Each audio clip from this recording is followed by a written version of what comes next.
In September 1977, two spacecraft left Earth carrying less onboard computing power than a modern digital watch, aimed at a planetary alignment that happens once every 175 years. Nearly 50 years later, both of them are still out there, still transmitting, still further from home than anything else humanity has ever built. This is the real story of what they actually found along the way, told in order, exactly as it happened. Music. Every fact in this video traces back to NASA's own mission archives, JPL's published records, and named scientists on the record. So let's walk through the entire 50-year journey in order, starting with the rare cosmic coincidence that made the whole thing possible in the first place: music. It's worth pausing on just how limited the technology behind these spacecraft actually was, given everything they went on to accomplish. Voyager's onboard computers, built with the engineering standards of the mid-1970s, had a tiny fraction of the processing power and memory of even the simplest modern smartphone. Every command sequence, every course correction, every scientific instrument reading had to work within those severe limitations. And yet, using that same modest hardware, these two spacecraft went on to reshape humanity's entire understanding of the outer solar system, discover active volcanoes on another world, and eventually become the first human-made objects to leave the sun's influence entirely. Music.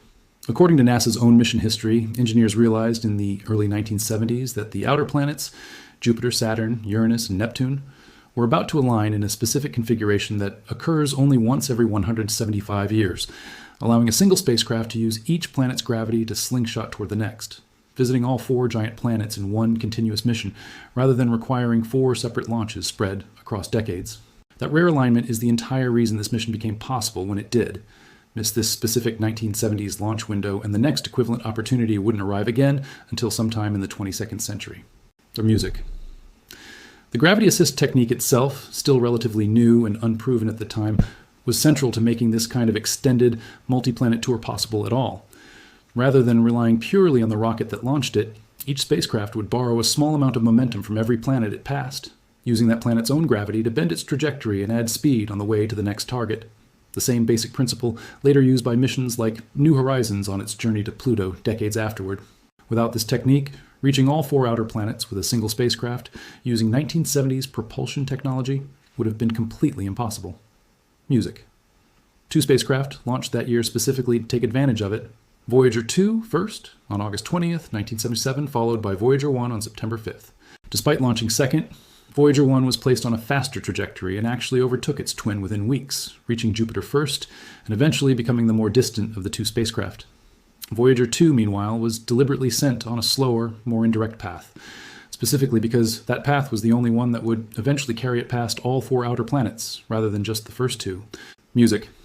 Naming conventions in this mission can trip people up if you're new to the story, so it's worth clarifying directly.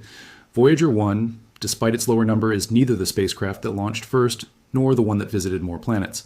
It launched second, took the faster and more direct route toward Jupiter and Saturn, and then deliberately abandoned any further planetary exploration in favor of the close Titan flyby described shortly. Voyager 2 launched first, took the longer route, and ultimately visited all 4 giant planets, making it, counterintuitively, the more scientifically prolific of the 2 spacecraft in terms of sheer planetary coverage, even though Voyager 1 holds the distinction of being the more distant and the first to reach interstellar space. Voyager 1. Voyager 1 reached Jupiter first in March 1979 and immediately began rewriting what astronomers thought they knew about the solar system's largest planet. According to NASA's mission records, it confirmed the Great Red Spot as a colossal, centuries-old storm larger than Earth itself, and discovered a faint ring system around Jupiter that no Earth-based telescope had ever detected. But the single most significant discovery came from one of Jupiter's moons. Voyager 1's cameras captured active volcanic eruptions in real time, spewing material more than 100 miles above the moon's surface, the first time active volcanism had ever been directly observed anywhere beyond Earth. That single discovery fundamentally changed how planetary scientists thought about geological activity throughout the solar system. Music. The story behind that specific discovery is worth telling in a bit more detail, because it wasn't something anyone was explicitly looking for. According to accounts from the mission team, a navigation engineer named Linda Morabito was analyzing one of Voyager 1's images of Io, checking star positions to refine the spacecraft's trajectory calculations, when she noticed an unusual crescent-shaped feature extending off the edge of the moon that didn't match anything expected. Further analysis confirmed it was a plume of volcanic material, erupting from the moon's surface and rising into space, an entirely unplanned discovery found almost by accident, buried inside routine navigational imagery made by someone whose job that day had nothing to do with volcanology at all. Before that moment, no world beyond Earth had ever been confirmed to have active volcanic activity happening in real time. Music, Voyager 1, also captured detailed images of Europa, revealing a cracked, ice-covered surface unlike anything previously seen, cracks that looked disturbingly similar to sea ice here on Earth. The spacecraft didn't prove there was an ocean underneath, but it gave scientists their first serious visual evidence to suspect one, a possibility that continues to drive research and mission planning toward that moon even today, nearly 50 years later. Music, Voyager 2 followed close behind, reaching Jupiter in July 1979, adding further detail to everything Voyager 1 had already found before continuing onward, deeper into the outer solar system. Between the two spacecraft, Jupiter's system of moons went from a handful of distant points of light, barely resolved even by the best telescopes on Earth, to a collection of genuinely distinct worlds, each with its own geology, its own surface features, and in Io's case, its own active, ongoing volcanic activity. Music. Both spacecraft reached Saturn next, Voyager 1 in November 1980, and Voyager 2 in August 1981. According to NASA's mission archives, the two probes revealed that Saturn's rings weren't the simple, smooth bands they appeared to be from Earth-based telescopes, but an intricate structure of thousands of individual narrow ringlets. And at Saturn's largest moon, Titan, Voyager 1 discovered something genuinely unexpected. A thick, hazy atmosphere denser than Earth's own, with a chemistry so alien that liquid methane appeared to play the same role liquid water plays here. That discovery was significant enough that mission planners made a deliberate mission-defining choice. They redirected Voyager 1 specifically to fly close by Titan for a detailed look, a maneuver that permanently bent the spacecraft's trajectory out of the plane most planets orbit within, ending any possibility of it ever visiting another planet again. From that point forward, Voyager 1's entire remaining journey would be a straight line out of the solar system. Music. That decision is worth appreciating for what it actually represented at the time, a genuine scientific trade-off made deliberately by the mission team between two different kinds of discovery. Continuing along the ecliptic plane might have opened the possibility of eventually reaching Uranus and Neptune, the same way Voyager 2 ultimately did. Instead, mission planners judged that Titan's thick, genuinely Earth-like atmosphere was scientifically valuable enough to justify sacrificing that possibility entirely for Voyager 1. It's a decision that, decades later, still shapes exactly where Voyager 1 sits in space today and why it, rather than Voyager 2, ended up becoming the first spacecraft to reach interstellar space. On music. The close Titan flyby itself revealed a world genuinely unlike anything else observed up to that point. Voyager 1's instruments found Titan's atmosphere to be composed primarily of nitrogen, similar in that one respect to Earth's own atmosphere, but with a surface pressure roughly 50% greater than what we experience at sea level, and temperatures cold enough that methane could exist as a liquid, cycling through the same kind of evaporation, cloud formation, and precipitation that water does here on Earth. That single insight, an entire alien world with weather, climate, and a fluid cycle built around a completely different chemical than water, opened up an entirely new area of planetary science that researchers are still actively studying today. Music Voyager 2 didn't face that same trade-off and continued onward, becoming the only spacecraft in human history to visit Uranus and Neptune, encounters that, as of 2026, remain the only close-up looks humanity has ever gotten of either planet. Music. On January 24th, 1986, Voyager 2 swept past Uranus at a distance of roughly 81,500 kilometers, according to detailed mission coverage from WION News and NASA's own archives. The planet turned out to be strange in ways nobody fully anticipated. Uranus's rotational axis is tilted nearly 98 degrees, essentially spinning on its side compared to every other planet in the solar system. A configuration many scientists believe resulted from a massive collision sometime during the planet's early formation. Voyager 2 discovered a faint ring system and at least 11 previously unknown moons, adding to the 5 already known from Earth-based observation. Perhaps, strangest of all, its instruments found that Uranus's magnetic field is tilted nearly 60 degrees relative to the planet's own rotational axis, a configuration unlike any other planet Voyager had studied, and one that remains only partially understood even today. Music. According to detailed accounts of the encounter from America Space, the entire close approach lasted only about 6 hours, meaning Voyager 2's team had a genuinely narrow window to gather the vast majority of their data on this entirely unexplored world. Engineers had spent the preceding months, from November 1985 through early January 1986, conducting what mission planners called an observatory phase, studying Uranus from a distance, specifically trying to characterize its elusive magnetic field before the spacecraft's brief window of close approach even began. Given that narrow margin, the sheer volume of genuinely new information Voyager 2 managed to gather during those 6 hours remains one of the more remarkable feats of the entire mission.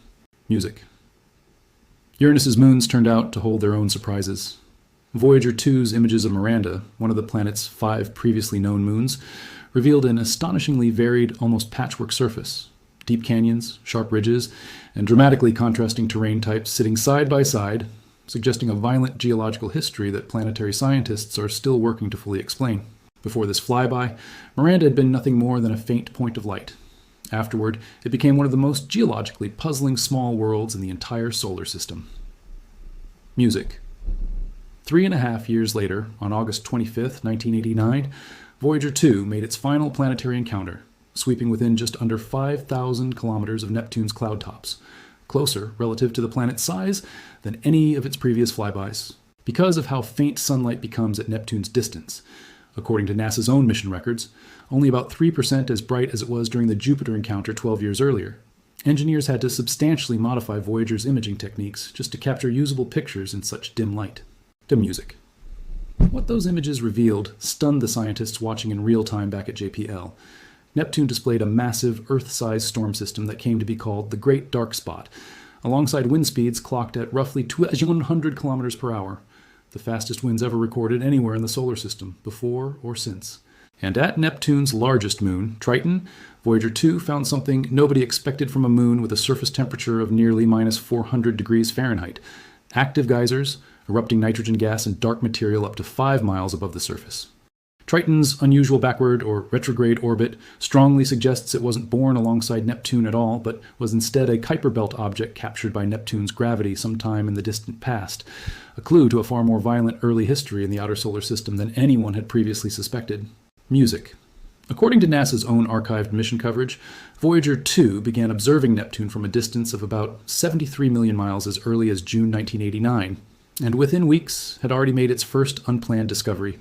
A previously unknown moon, later named Proteus, orbiting roughly 73,000 miles from the planet with a diameter of 260 miles, larger than the previously known moon Nereid, despite having somehow evaded detection by every Earth-based telescope that had ever looked.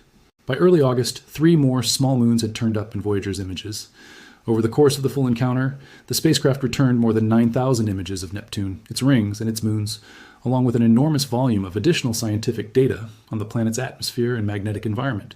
The music supporting that final, most distant encounter required real, deliberate effort back here on Earth as well. According to NASA's own account, engineers physically expanded several of the Deep Space Network's largest antennas from 64 meters to 70 meters in diameter, specifically to help capture Voyager's increasingly faint signal, and brought in additional non-network dishes, including a large radio telescope in Parkes, Australia, and multiple antennas at the Very Large Array in New Mexico, all coordinated together simply to ensure Neptune's data made it back to Earth clearly. That kind of dedicated, purpose-built infrastructure upgrade tells you something about how much this single encounter mattered to the scientific community at the time. Music. According to Ed Stone, Voyager's project scientist since 1975, speaking to NASA on the 30th anniversary of the Neptune flyby, the entire planetary program existed to show the public what science is genuinely about. Because, in his words, every single day brought something new. That Neptune encounter marked the formal end of what NASA called the Voyager Grand Tour, a complete survey of all 4 giant planets in the outer solar system, using a single pair of spacecraft, accomplished by taking advantage of a planetary alignment that wouldn't repeat for well over a century. Music. Both spacecraft carry something beyond scientific instruments. The Golden Record, a gold-plated copper disc containing greetings in dozens of languages, natural sounds from Earth, and a curated selection of human music, assembled by a team that included astronomer Carl Sagan. It wasn't designed to be found. The odds of that happening are astronomically small, but it was included anyway, as a deliberate, symbolic act, carrying evidence of human civilization outward alongside the scientific instruments doing the actual measuring. The music. The record itself includes instructions etched directly onto its cover explaining how to play it, a diagram intended to be comprehensible to any sufficiently advanced intelligence without relying on any shared human language. Its contents range from the sound of wind and thunder to a recording of a mother's first words to her newborn child, alongside music spanning multiple cultures and centuries. Assembling it required the team to make genuinely difficult curatorial choices about what, out of the entire span of human civilization, deserved to represent humanity to whatever or whoever might eventually encounter it. drifting silently through interstellar space long after everyone involved in creating it has died. Music, Voyager. One's own most famous contribution came after its planetary work was already finished. On February 14, 1990, at Carl Sagan's specific years-long insistence, engineers commanded the spacecraft to turn its camera back toward home one final time, capturing what became known as the pale blue dot, Earth, reduced to a fraction of a single pixel, caught inside a scattered ray of sunlight roughly 7 billion miles away. Sagan's own words about that image, that it was, in his phrase, the only home humanity has ever known, became one of the most quoted passages in the entire history of space exploration. Roughly 34 minutes after that image was captured, Voyager 1's cameras were switched off permanently to conserve power for the decades of scientific work still ahead. Music. That single decision, trading away Voyager 1's ability to ever take another picture in exchange for extending its scientific instrument's functional lifespan by years or even decades, captures something essential about how this entire mission has been managed from the very beginning. Every capability the spacecraft has ever lost has been surrendered deliberately, in careful sequence, specifically to preserve whatever remained most scientifically valuable for as long as physically possible. That same underlying philosophy is still shaping decisions being made about both spacecraft today, nearly 50 years after launch. Well, music. The most significant scientific milestone still awaited both spacecraft years later, and it had nothing to do with planets at all. On August 25, 2012, according to NASA's own confirmation, Voyager 1 crossed the heliopause, the boundary where the sun's own outward stream of charged particles, called the solar wind, gives way to the material drifting between stars. Rather than a slow, gradual fade, the transition happened abruptly over the course of about 2 days. Solar wind particles dropped sharply, galactic cosmic rays surged, and magnetic conditions shifted in a way that told scientists, unmistakably, that Voyager 1 had become the first human-made object to leave the sun's direct influence and enter true interstellar space. Voyager 2 followed through that same boundary on November 5, 2018, becoming the second. Music.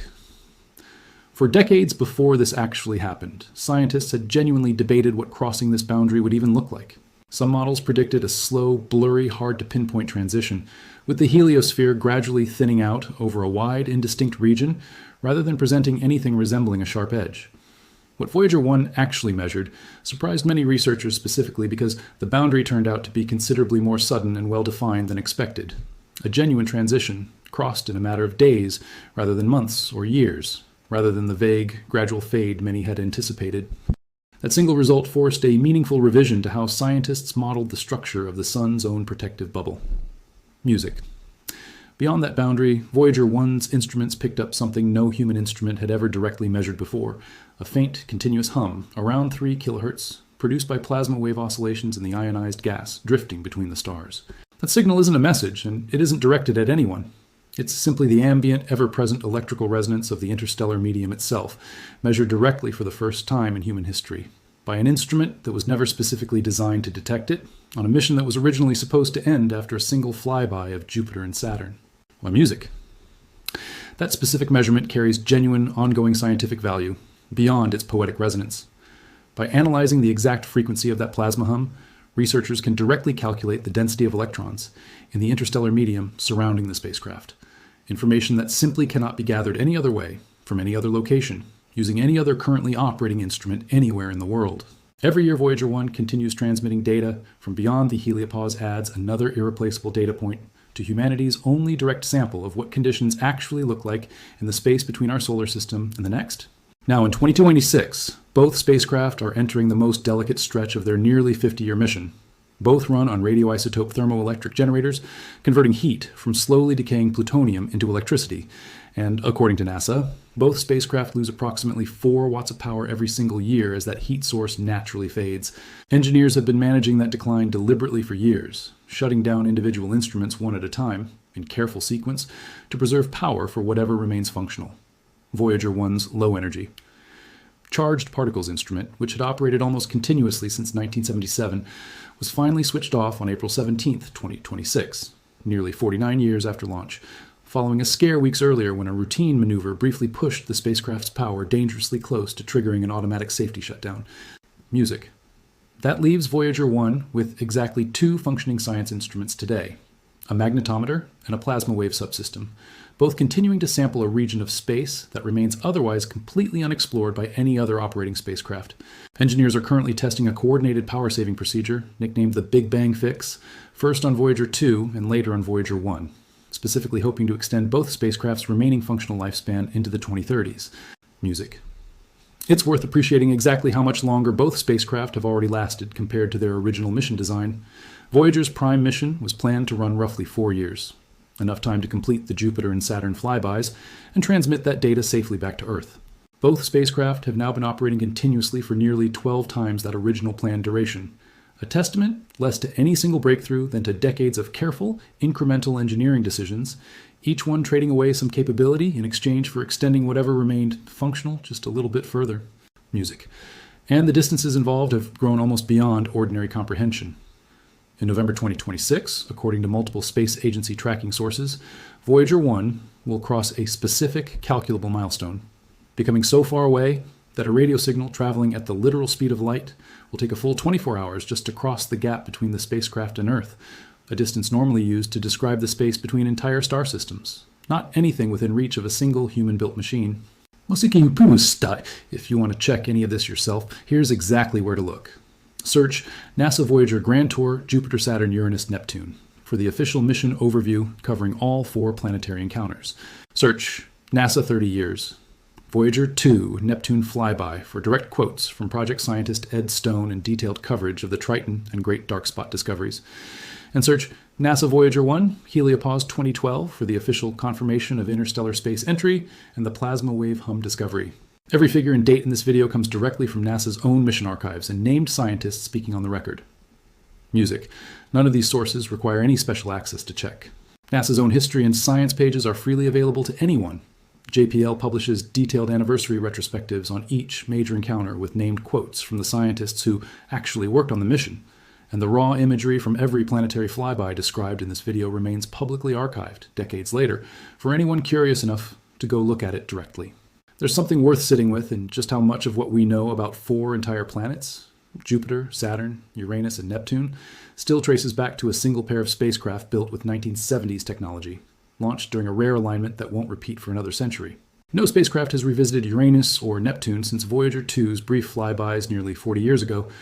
Every textbook image of those 2 ice giants, every model of their rings, their moons, their magnetic fields, still rests on data gathered during a matter of hours, decades in the past, by a machine now nearly 50 years old and still, somehow, transmitting their music.